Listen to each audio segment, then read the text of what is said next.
Entonces, una primera relación entre el amor romántico y la violencia contra las mujeres es que nos instala la idea de que los asuntos de pareja son de pareja y no son asuntos públicos, ¿verdad? Entonces, eso crea ya un terreno muy fértil para que haya violencias que no son visibilizadas. Las violencias contra las mujeres tienen características específicas. No podemos invisibilizar estas violencias específicas dentro de un concepto más amplio de las violencias. ¿Qué tal de amores? ¿Qué tal de migraciones hacia otras formas de querer? De mis pasiones conservo las canciones que me hacen siempre ver cómo es. Voy dejándome llevar por los impulsos del amor. Voy dejándome encontrar en las historias. Y puede ser que mis amores no sean lo que el mundo espera cuando grito fuerte que me quiero.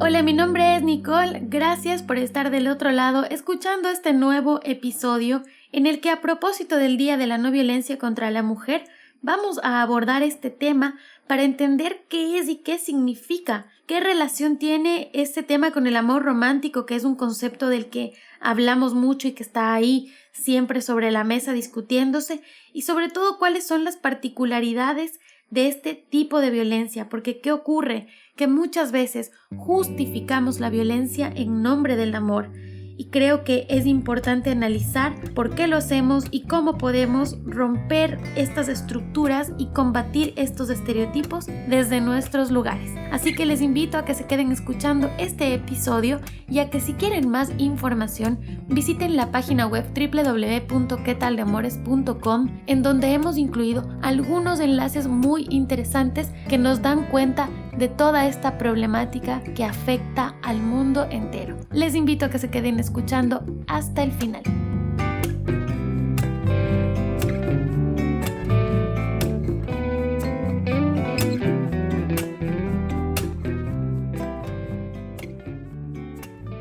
Hoy, justamente 25 de noviembre, es el Día Internacional de la No Violencia contra la Mujer. Y no podíamos dejar de hablar de esto en ¿Qué tal de amores? Bienvenidas y bienvenidos todos quienes nos acompañan en este nuevo episodio, en el que recibo muy contenta a mi primera invitada de Costa Rica. Ella es Gretel Salazar, psicóloga orientada muchísimo al trabajo social y comunitario y obviamente hacia los derechos humanos, y además feminista y activista, con quien vamos a hablar de este tema el día de hoy. Gre, gracias por aceptar la invitación y por conectarte desde Costa Rica a este episodio.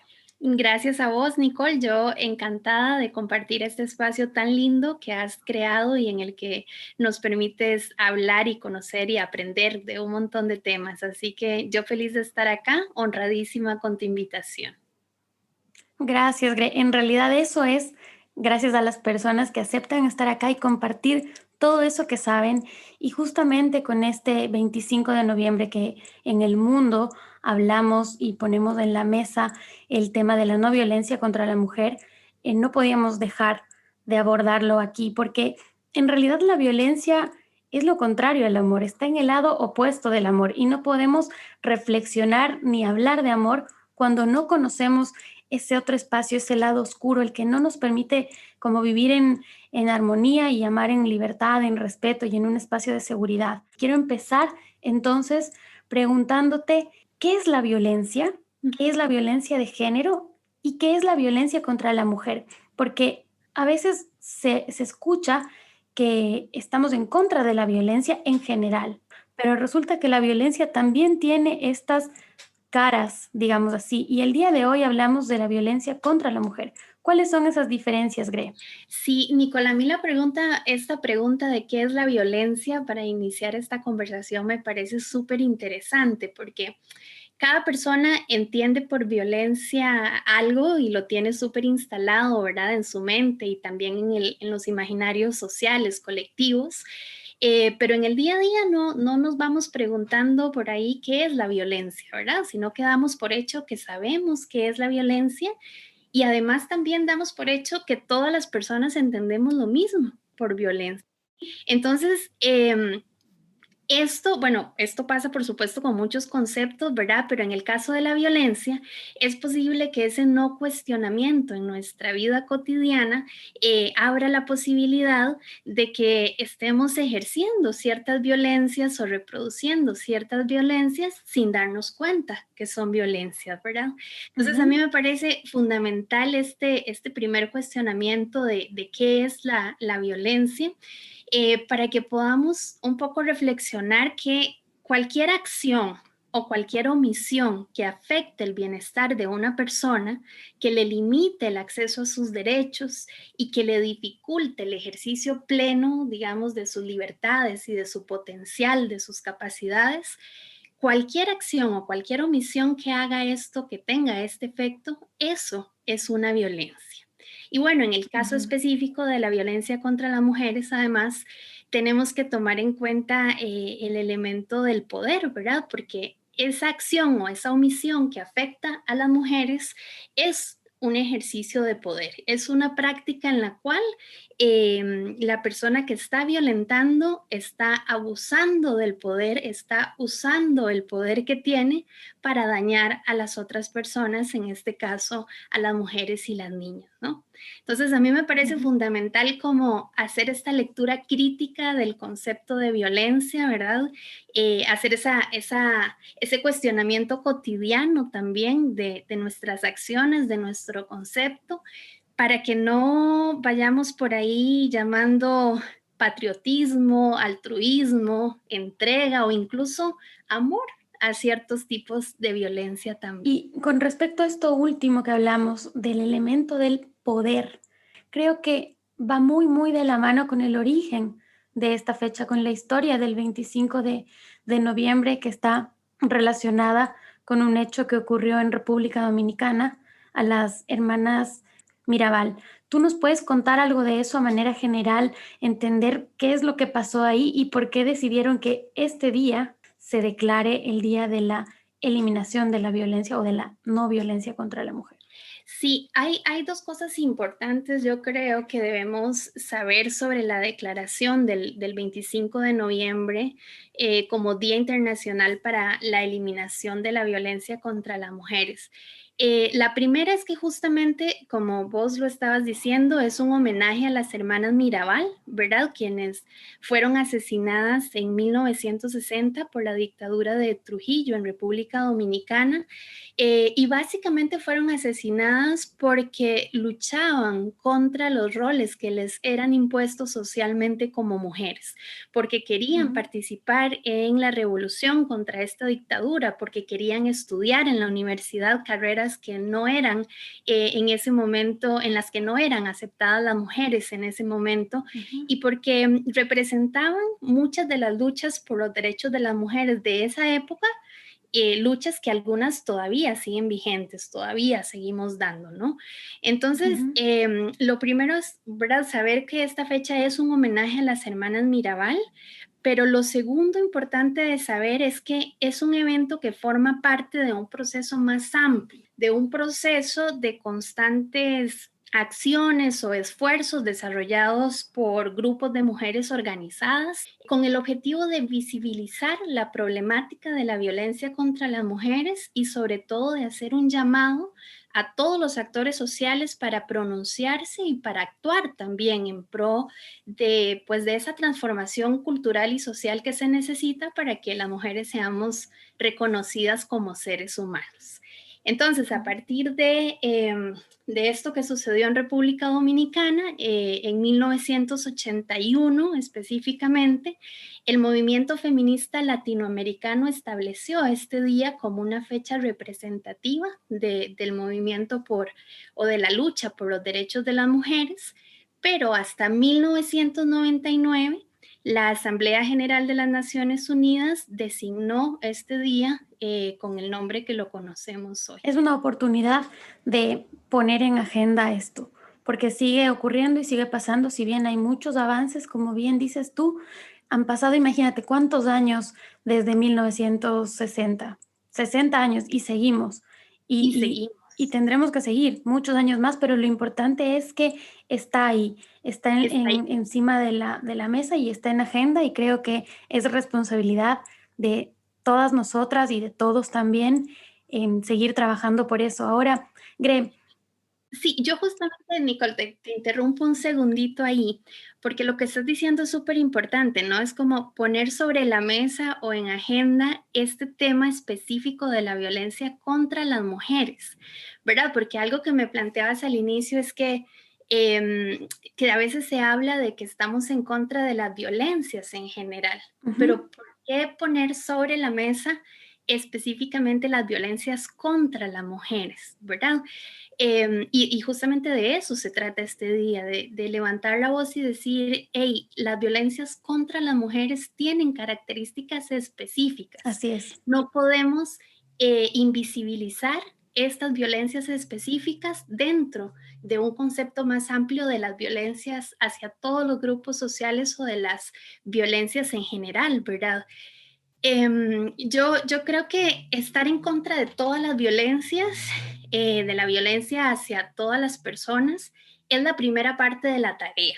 Y está muy bien que hagamos esa primera parte de la tarea. Es un primer buen paso, ¿verdad? En este proceso. Pero no nos podemos quedar ahí. Hay que hacer la segunda parte de la tarea, y esa segunda parte consiste en analizar cómo se manifiesta en el mundo actual esa violencia que queremos combatir. Si no conocemos el problema que queremos abordar, es muy probable que esa declaración de intenciones de estar en contra de todas las violencias se quede únicamente en eso. Entonces, cuando reconocemos que las violencias contra las mujeres y las niñas tienen características específicas, se manifiestan de formas específicas y también tienen causas muy específicas, es cuando podemos desarrollar estrategias, desarrollar acciones que realmente sean efectivas para erradicar este tipo de violencia. Con respecto a lo que dices ahora, estamos hablando de que efectivamente la violencia contra la mujer tiene determinadas características. ¿Cuáles son? ¿Cuáles tú podrías decir ahora? Porque es importante conocerlas para aprender a reconocerlas en ese día a día, que es lo que comentábamos hace un ratito. Bueno, primero entender, ¿verdad?, que las causas tienen que ver con la condición de ser mujer. Es decir, nacer con una vagina ya nos deposita, la sociedad nos deposita un montón de roles y un montón de expectativas que tenemos que cumplir, ¿verdad? Y lamentablemente dentro de esos roles y esas expectativas también se nos depositan riesgos a sufrir ciertas violencias. ¿Por qué? Porque la sociedad ha distribuido de manera desigual el poder entre los hombres y las mujeres, ¿verdad? Esa distribución que ha establecido el patriarcado del poder de manera desigual a través de los roles que le asignan a cada grupo, pone a las mujeres en una condición de mayor vulnerabilidad, en una condición de mayor riesgo. Entonces, solo el hecho de nacer con un cuerpo que se considera el cuerpo de una mujer a nivel social, ya eso nos expone a ciertas violencias o a ciertos riesgos. La violencia contra las mujeres además es una de las más extendidas, de las más persistentes y devastadoras del mundo, ¿verdad? Se origina, se reproduce y se perpetúa en las relaciones interpersonales, pero también en las estructuras culturales y en las estructuras institucionales, ¿verdad? Tenemos sociedades construidas sobre acuerdos culturales y sobre instituciones que perpetúan esa distribución desigual del poder y que aumentan los riesgos para las para las mujeres. No, no es un problema de una pareja o de una familia, sino que es un problema mundial, es un problema de salud pública, ¿verdad?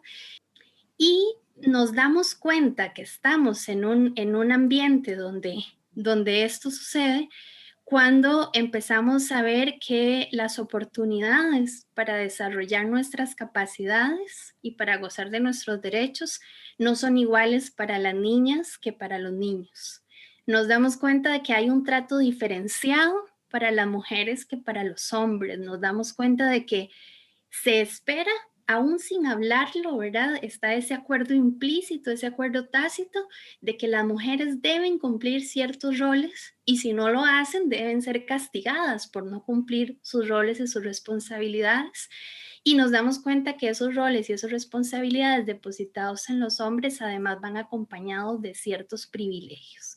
Todas esas son señales que nos empiezan a evidenciar esto de que estamos en una sociedad en donde la violencia contra las mujeres está sumamente naturalizada. Justo hablando de esta naturalización de la violencia, hace que no nos demos cuenta de pequeñas acciones que están ocurriendo día a día a nuestro alrededor, de las que muchas veces somos nosotras objeto y que a veces ignoramos tanto que no las vemos. Entonces te pregunto, ¿cuáles son esos ejemplos de violencia? Vamos desde lo macro, que estamos hablando de temas como femicidios, temas de golpes, de maltrato físico, violencia sexual, hasta lo cotidiano y en el día a día, que también tenemos violencias normalizadísimas hacia las mujeres. Claro, es que el patriarcado, ¿verdad? Es un sistema de ideas, es un sistema de acciones que está súper bien instalado. ¿Por qué? Porque está instalado a nivel estructural, como te decía antes, ¿verdad? Los patrones culturales, las normas culturales de relacionamiento entre las personas y los grupos sociales están totalmente definidas desde las ideas patriarcales, en donde la mujer tiene un rol de servidumbre y el hombre tiene un rol de dominación. Y además de ser así estructural en los patrones culturales, en las normas institucionales, también está súper impregnado en nuestras relaciones más íntimas o más personales, que obviamente responden a esas estructuras, ¿verdad? Entonces, en esas decisiones cotidianas reproducimos esos patrones y actuamos de acuerdo a esa programación cultural en la que vivimos. Para hablar, digamos, del impacto de la violencia contra las mujeres en el mundo, es necesario entender que es una violencia que tiene diferentes manifestaciones, ¿verdad? Por eso hablamos de violencias en plural. Es decir, tienen manifestaciones en todos los terrenos de la vida, ¿verdad? Hay violencia política, hay violencia económica o patrimonial, hay violencia psicológica, sexual y reproductiva, obstétrica, etcétera, ¿verdad? Hay muchas manifestaciones de la violencia que toman lugar en todos los espacios en los cuales las mujeres nos desarrollamos y las mujeres vivimos. Algo increíble es que en el mundo la violencia contra la mujer es una causa de muerte e incapacidad entre las mujeres en edad reproductiva tan grave como el cáncer. O sea, a ese nivel la violencia contra las mujeres tiene consecuencias a nivel personal, ¿verdad? Y es una causa de mala salud mayor que los accidentes de tránsito y la malaria combinados, ¿verdad? Estos son datos de Naciones Unidas. Entonces ahí hay una invitación también a verlo colectivamente, a verlo más allá de una situación personal, a entender la violencia como un problema estructural, cultural, social, más allá de que mi entorno directo no sea violento, lo cual es maravilloso cuando eso pasa.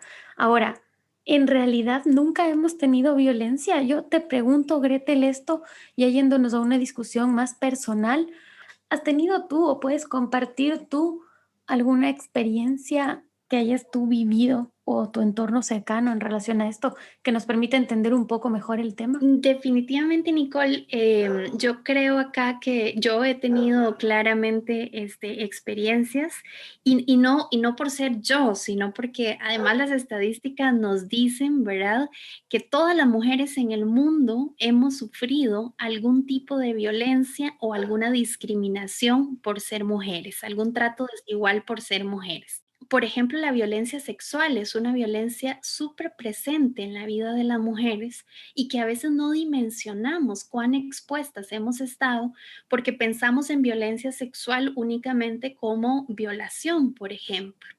Y hay un montón Ujú. de conductas que están súper naturalizadas en nuestras sociedades que también son violencia sexual. Entonces yo recuerdo que yo tenía alrededor de entre 13, 14 años, fui a visitar a mi abuelita que vivía en un pueblo cercano al mío, que ella estaba bastante enferma, entonces fui a acompañarla una tarde a estar con ella.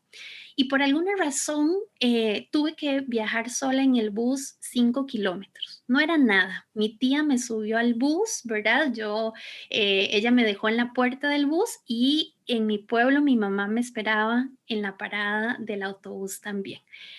Y en esos 5 kilómetros yo vengo sentada en el autobús, mitad del autobús, empieza a hacer de noche y cuando me doy cuenta, al otro lado de mi asiento había un hombre masturbándose.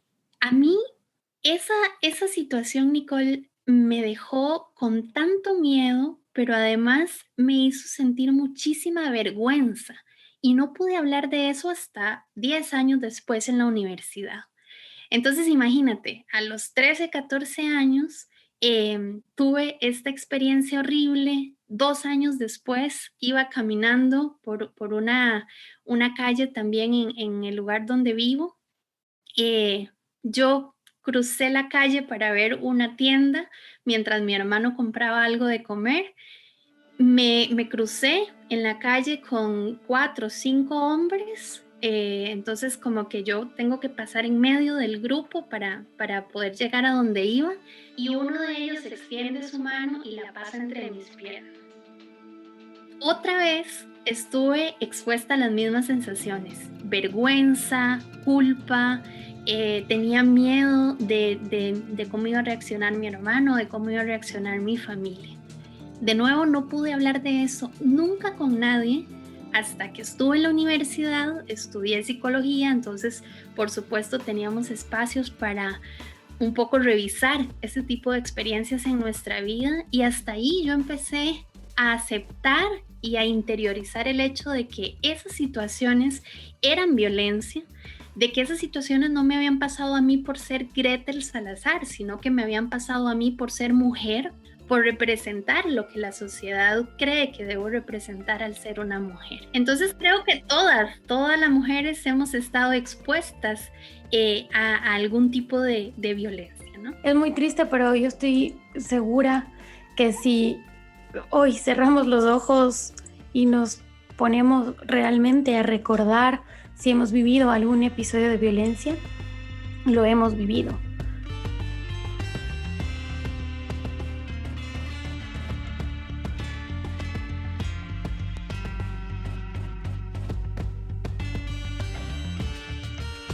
Creo que también para muchas personas es difícil hacer esto o simplemente está tan naturalizado que ya ni siquiera nos detenemos a pensar qué pasó, pero a mí me han ocurrido cosas similares a las que te han pasado a ti y claro, pasan muchos años y solo después de muchos años uno las puede ver desde otro lugar y dice, esto que me pasó es violencia contra Exacto. mí. Esto tiene una razón, esto está pasando. Pero claro, estamos hablando de que hace 20 años no teníamos esta información en la cabeza y no podíamos entender realmente lo que significa. O un espacio en el cual está súper naturalizadas las violencias contra las mujeres es el espacio intrafamiliar. ¿Verdad? El espacio de la familia o el espacio de la pareja son lugares en donde hemos naturalizado muchísimo que exista una distribución desigual del poder, que a la mujer se le limiten sus libertades, que a la mujer se le exija cumplir un montón de roles, que a la mujer se le exija servir a los hombres de la familia. Y entonces, si hiciéramos ese ejercicio de analizar nuestros contextos familiares, a veces con intención, pero a veces también solamente porque reproducimos lo que hemos aprendido a lo largo de las diferentes generaciones de nuestras familias, nos vamos a encontrar un montón de violencias contra las mujeres que están súper naturalizadas y que además el sistema patriarcal está tan bien estructurado que nos ha dicho, nos ha repetido, nos ha convencido de que ahí en el espacio de pareja, en el espacio de familia, eso es privado y eso se tiene que resolver puertas adentro. Claro, y ahí también surge otra cosa, ¿no? Que es el hecho de que cuando ocurren estos eventos dentro de la familia, hay muchos casos que ni siquiera se denuncian. Ahora, ¿qué es lo que nos hace falta como sociedad para erradicar la violencia contra la mujer? Todos los avances que hay, que son buenos y que es importante reconocerlos, todavía son insuficientes. Todavía hay muchísimos países que no tienen legislación para poder abordar todas las violencias contra las mujeres e incluso hay países que tienen leyes que son violentas en sí mismas contra los derechos de las mujeres. Entonces, nos faltan un montón de cosas por hacer. Yo creo, Nicole, que tenemos que primero asumir nuestra responsabilidad en este tema. Necesitamos que todas las personas del mundo nos demos cuenta de que este es un tema en el que nosotros y nosotras también tenemos que ver, también tenemos algo que hacer y empecemos a cuestionarnos nuestra cotidianidad. Empecemos a ver cómo yo estoy reproduciendo estereotipos o ideas basadas en el género, basadas en el binomio sexo-género que están violentando a otras personas. Y eso es fundamental y eso es importantísimo. Y justamente yo creo que eso es una invitación a todas las personas del mundo, pero también una invitación de forma especial a los hombres, ¿verdad? Los hombres tienen todo que ver en este tema. Los hombres necesitamos que los hombres reconozcan cuál es su lugar en el tema de la violencia contra las mujeres y lideren procesos de transformación de sus masculinidades. Ahora, hablamos mucho, cuando hablamos de violencia hacia la mujer, es como que por default nos estamos dirigiendo a una violencia ejercida por un hombre. Pero te pregunto, ¿hay violencia de mujer a mujer? ¿Existe? ¿Ejercemos las mujeres violencia contra nosotras mismas?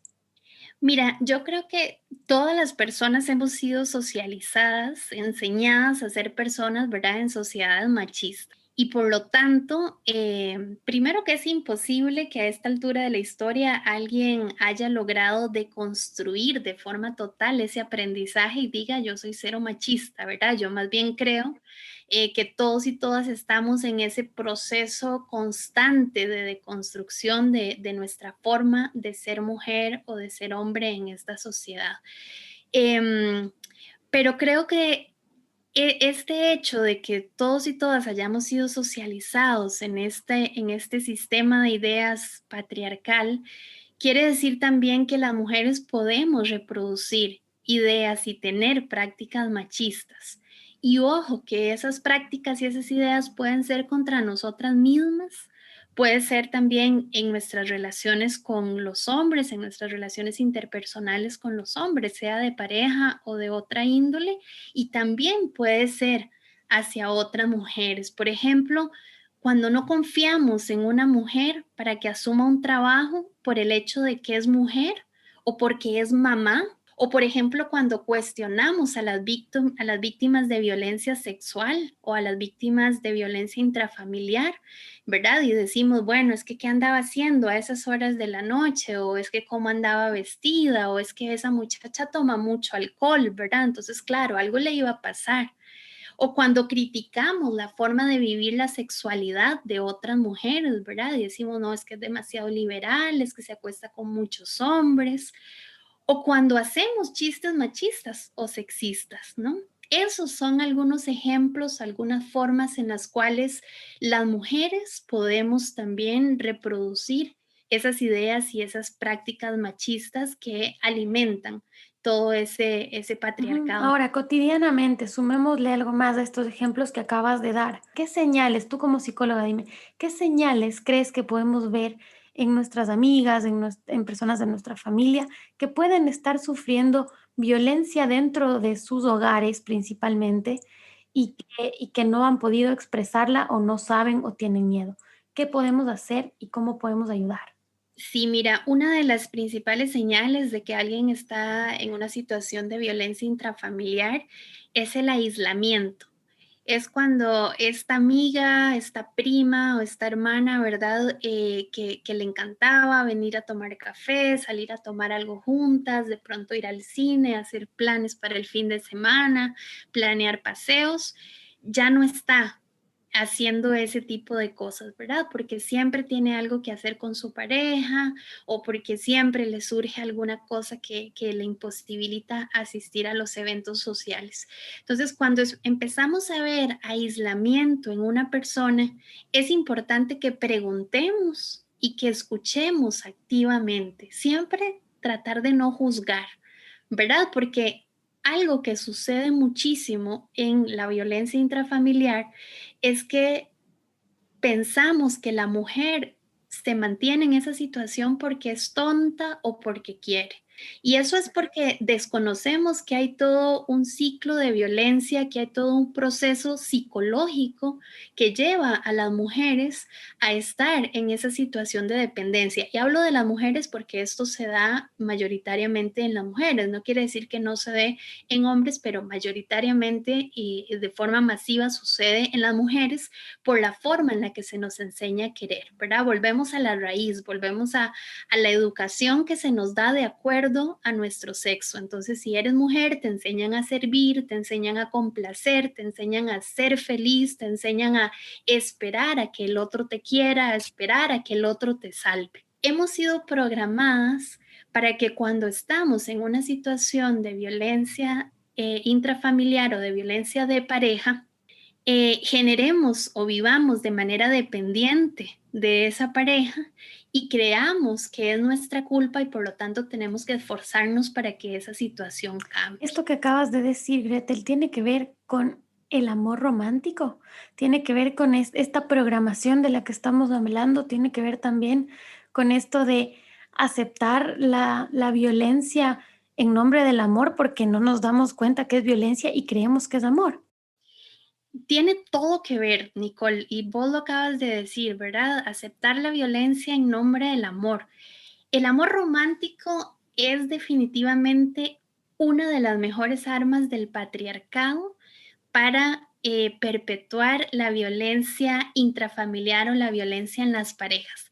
Justamente, y esto es algo que ya comentamos, porque se inscribe ahí en ese espacio socialmente definido como privado, ¿verdad? Donde hay que dejar a la pareja tener privacidad, hay que dejar a la pareja que encuentre la forma de entenderse.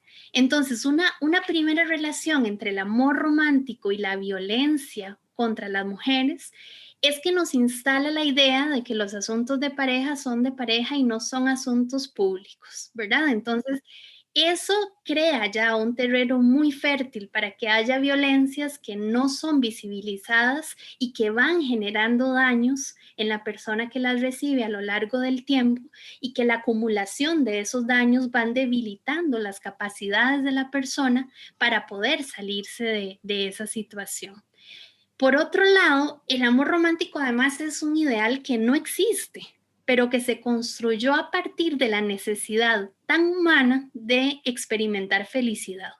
Entonces se construyó esta fantasía de que la felicidad plena, definitiva, infinita, sí existe y que es el amor romántico el que nos va a dar esa felicidad.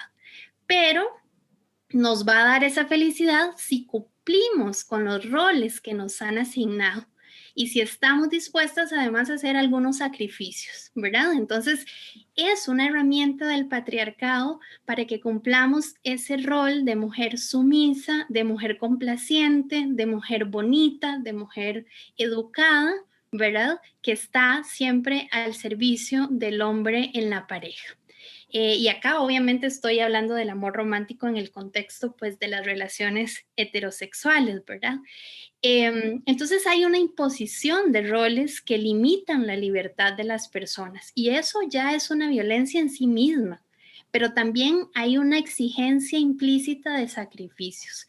Y ahí es donde, como vos dices, ¿verdad? Aceptamos la violencia en nombre del amor, porque nos ponemos los lentes del amor romántico y empezamos a romantizarlo todo, empezamos a ver todas las cosas como si fueran muestra de amor, de enamoramiento, en vez de verlo como violencias, como violaciones a nuestros derechos, como limitaciones a nuestras libertades y a nuestras Ahí, por capacidades. ejemplo, puede estar como, o sea, se me vienen a la cabeza cosas como, no, no uses esa ropa, no salgas con esa ropa, no utilices esa falda, cosas como celos enfermos, ¿no?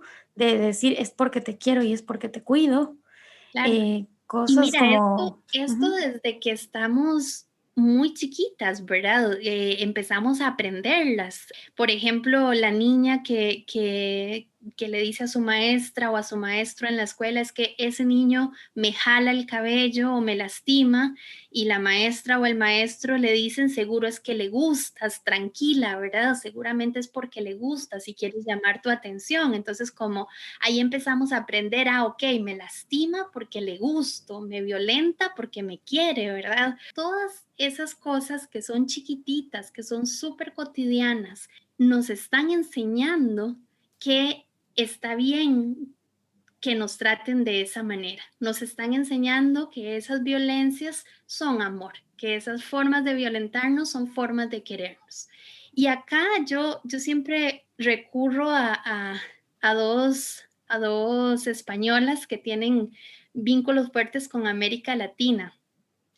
Pamela Palenciano, que pueden buscarla en las redes sociales y también en YouTube, que tiene un monólogo súper poderoso sobre la violencia en el contexto de las relaciones de pareja, y también a Coral Herrera, que también les podemos dejar por ahí las redes para que la busquen, que hizo su tesis de doctorado en humanidades sobre el amor romántico. Y Pamela nos dice, si es amor, no duele. Y además, ojo que no solo duelen los golpes.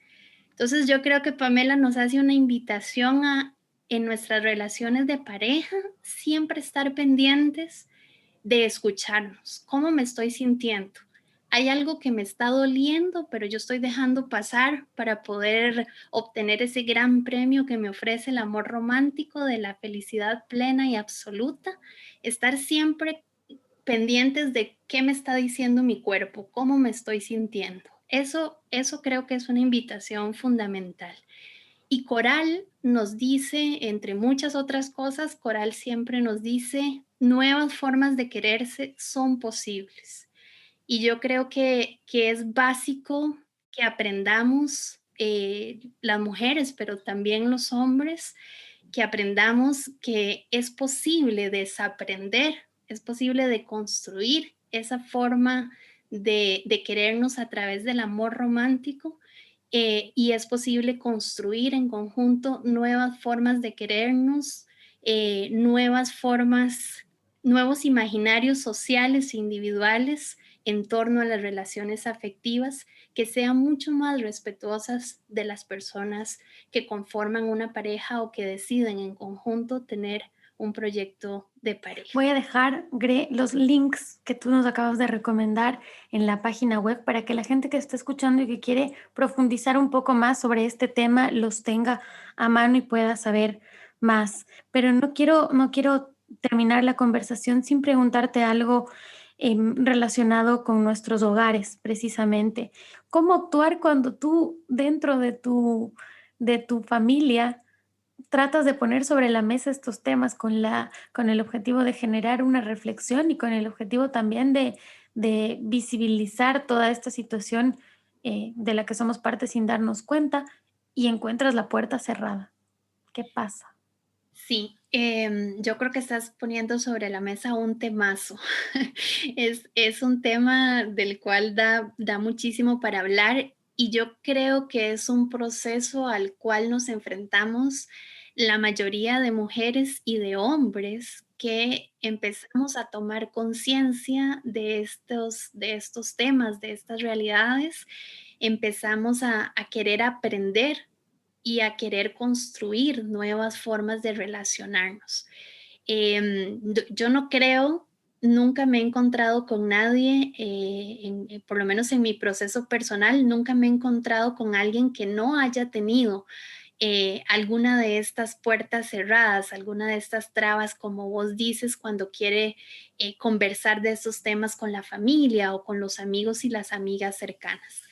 Yo creo, y esto es mi posición y mi opinión personal de mi propio proceso, yo creo que por un lado tenemos que ser muy conscientes de que nosotras no tenemos la responsabilidad de salvar y de transformar a todas las personas que están cerca nuestro. Tenemos la responsabilidad de transformarnos a nosotras mismas y de cuidarnos en ese proceso. Pero si alguien no quiere abrirse a este proceso, abrirse a estas nuevas ideas, no quiere ni siquiera hablar de estos temas, nosotras no podemos asumir esa responsabilidad de salvadoras, ¿verdad? Porque un poco también eso es lo que se nos exige desde la sociedad, que cuidemos a los demás, que salvemos a los demás, que eduquemos a las demás personas. Entonces creo que tenemos que ser muy conscientes de que si bien es increíble que podamos impactar nuestros entornos cercanos, no es nuestra responsabilidad y no podemos perdernos a nosotras mismas o exponernos a que nos hagan daño en ese proceso. Entonces yo creo que lo primero es eso, partir de la idea de que puedo compartir mis ideas, puedo compartir las nuevas formas en las que yo quiero relacionarme, pero no puedo asumir eso como una carga o una responsabilidad que únicamente me compete a mí. Y lo otro que creo importante también es entender que cada persona tiene su proceso personal. Entonces, puede ser que yo haya avanzado muchísimo, haya profundizado muchísimo mis reflexiones en torno a estos temas, pero que las personas con las que estoy compartiendo no han tenido los mismos insumos, no han tenido las mismas experiencias que yo o no han tenido el mismo interés y no han podido profundizar en ese proceso. Entonces, yo tengo que respetar ese proceso individual, yo tengo que respetar la forma en la cual las otras personas están viviendo su proceso y en el camino, de nuevo, cuidarme de que eso no me haga daño o no me genere daño a mí. Y acá es importantísimo, yo creo, elegir tus espacios. No estamos obligados y no estamos obligadas a estar o a pertenecer a espacios en los cuales se nos violenta o en los cuales las dinámicas relacionales son violentas y se aceptan violentas y están tan naturalizadas que funcionan de esa manera. Yo tengo derecho a irme de esos espacios a los cuales ya no pertenezco porque creo en otras formas de relacionamiento. Y ese es un derecho que a veces puede doler ejercerlo, porque a veces es difícil irse de lugares en donde hay personas que queremos, pero tenemos que aprender a diferenciar cuándo es un buen momento para irnos y para alejarnos de esos lugares. Y finalmente, Nicole, yo a eso agregaría el hecho sí, la importancia fundamental que tiene en esto buscar comunidad, integrarnos a comunidades en las que haya gente dispuesta a hablar de estos temas, dispuesta a mirarse de una manera crítica y a transformarse en el proceso. Pero es fundamental que fortalezcamos las relaciones con otras mujeres que tengan los mismos objetivos que nosotras y donde nos podamos sentir abrazadas y nos podamos sentir aceptadas en estas nuevas formas de relacionarnos que queremos cultivar. Gracias, Gre, por haber estado aquí. ¿Quieres dejar un mensaje final? ¿Alguna recomendación adicional a las dos que nos diste?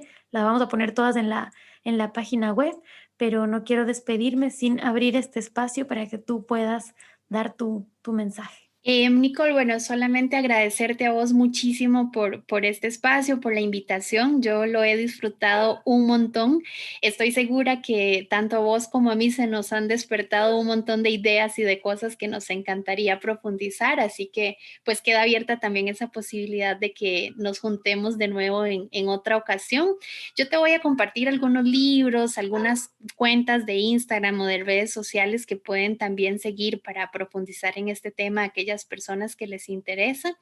Y bueno, nada, agradecerte. Yo feliz de compartir un poquito de este tema que me duele profundamente que sea un tema que necesitemos hablar, que sea una agenda pendiente para la mitad de la población del mundo. La verdad es que yo me muevo en esto desde ese dolor, pero también desde la esperanza de que somos muchas mujeres y que también recientemente muchos hombres se están sumando a transformar sus masculinidades y a que juntos y juntas logremos heredar un mundo muchísimo más igual, un mundo en donde las niñas que están creciendo puedan ser en algún momento mujeres sujetas plenas de derechos, sin ninguna discriminación y sin ningún riesgo de sufrir violencia por el hecho de ser mujeres. Así que gracias por permitirme compartir y compartirme con vos y con todas las personas que nos escuchan y disfruté muchísimo este ratito de conversación. Te tomo la palabra y vamos a hablar en otro momento sobre este tema que, como bien dices, es doloroso tener que hablarlo y tratarlo porque estamos abordando temas tan sensibles, temas que están tan adentro de nosotras como mujeres, pero que tenemos que hacerlo precisamente porque hay que seguir visibilizando todo esto para que en un momento podamos estar en una sociedad realmente equitativa. Gracias, Gre, te mando un abrazo hasta Costa Rica y espero que pronto podamos vernos en persona. Igualmente, Nicole. Hasta luego.